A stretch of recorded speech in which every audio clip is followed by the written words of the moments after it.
दिखती है।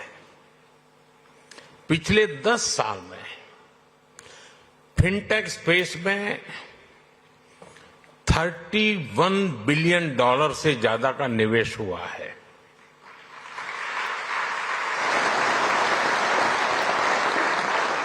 दस साल में हमारे फिनटेक स्टार्टअप्स में 500% वृद्धि हुई है।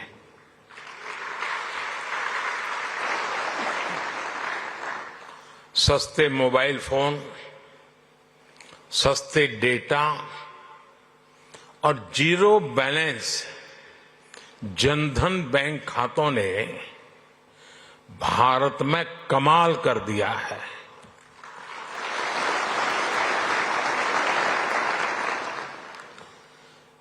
आपको याद होगा, कुछ लोग पहले पूछते थे, पार्लियामेंट में खड़े होकर के पूछते थे और अपने आप को बहुत विद्वान मानने वाले लोग पूछते थे।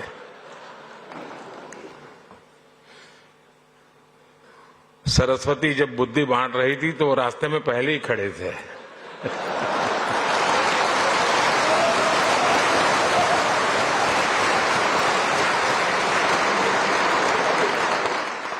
और क्या कहते थे? वो पूछते थे कि भारत में बैंक की इतनी ब्रांचेज नहीं है, गांव-गांव बैंक अवेलेबल नहीं है, इंटरनेट नहीं है, यहां तक पूछ लेते थे बिजली भी तो नहीं है, रिचार्जिंग कहां होगा, फिनटेक क्रांति कैसे होगी, ये पूछा जाता था। और मुझ जैसे एक चाय वाले को पूछा जाता था।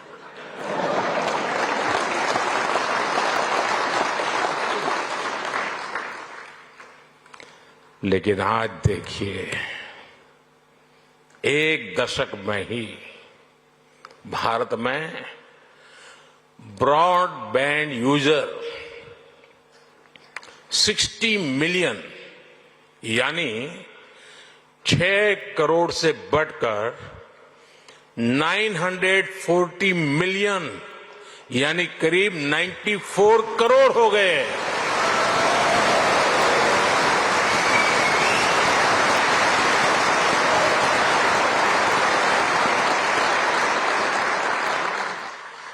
आज 18 वर्ष से ऊपर का शायद ही कोई भारतीय हो जिसके पास उसकी डिजिटल आइडेंटिटी आधार कार्ड नहीं है।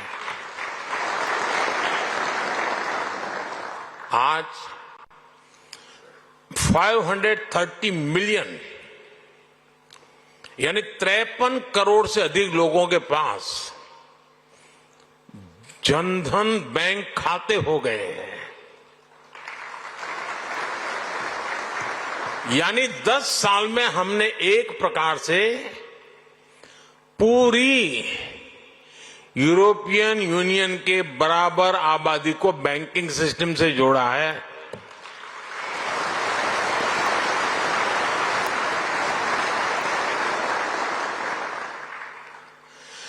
साथियों, जनधन, आधार, मोबाइल की ट्रिनिटी ने एक और ट्रांसफॉर्मेशन को गति दी है। कभी लोग कहते थे कि कैश इज किंग। आज दुनिया का करीब करीब आधा real time digital transaction Bharat में होता है।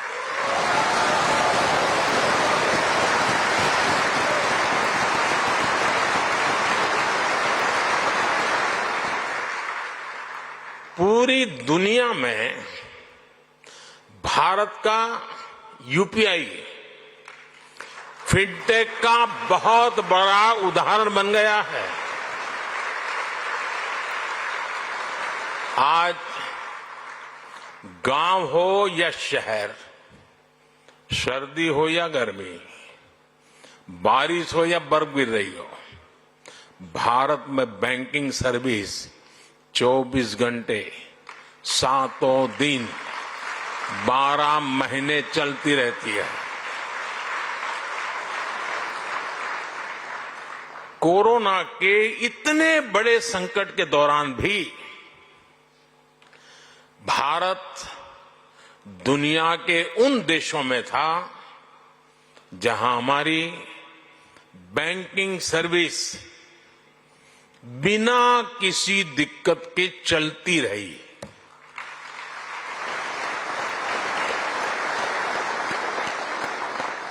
साथियों, अभी 2-3 दिन पहले ही जनधन योजना के 10 साल पूरे हुए हैं। जनधन योजना विमेन एम्पावरमेंट का बहुत बड़ा माध्यम बनी है। जनधन योजना के चलते करीब 290 मिलियन यानी 29 करोड़ से ज्यादा महिलाओं के बैंक खाते खुले हैं। इन खातों में महिलाओं के लिए सेविंग्स और इन्वेस्टमेंट के लिए नए अवसर बनाए हैं। इन्हीं जनधन खातों की फिलॉसफी पर हमने माइक्रो फाइनेंस की सबसे बड़ी स्कीम मुद्रा लॉन्च की। इस स्कीम से अभी तक 27 ट्रिलियन रुपए से अधिक का क्रेडिट दिया जा चुका है। 27 ट्रिलियन। इस स्कीम की करीब 70% बेनिफिशियरी महिलाएं हैं।